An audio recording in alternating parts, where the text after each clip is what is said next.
अंशुघात रोगी को संगे संगे निकटस्थ सरकारी डाक्तरखाना को नियंतु एवं आशा दीदी सहित जोगाजोग करंतु।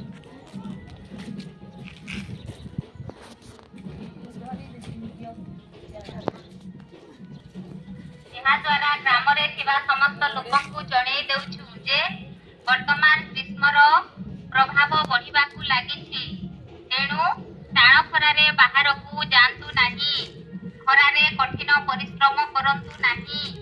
ଜରୁରୀ ପରିସ୍ଥିତିରେ ବାହାରକୁ ଗଲେ ମୁଣ୍ଡରେ ଓଦା ଗାମୁଛା, ଛତା, ଚପଲ ଏବଂ ଆଖିରେ କଲା ଚଷମା ବ୍ୟବହାର କରନ୍ତୁ। ସାଙ୍ଗରେ ପାଣି ବୋତଲ ନେଇକି ଯାଆନ୍ତୁ। ପ୍ରଚୁର ମାତ୍ରାରେ ପାଣି ପିଅନ୍ତୁ, ଯେମିତିକି ଓଆରଏସ୍ ପାଣି, ଲେମ୍ବୁ ପାଣି, ଘୋଳ ଦହି ଏବଂ ତୋରାଣି। ପୁରୁଷ ପିଲାମାନେ ମାଦକ ଦ୍ରବ୍ୟ ଠାରୁ ଦୂରେଇକି ରୁହନ୍ତୁ। କାକୁଡି ଏବଂ ତରଭୁଜ ଭଳି ଖାଦ୍ୟ ଖାଆନ୍ତୁ। अंशुघात रोगी को संगे संगे निकटस्थ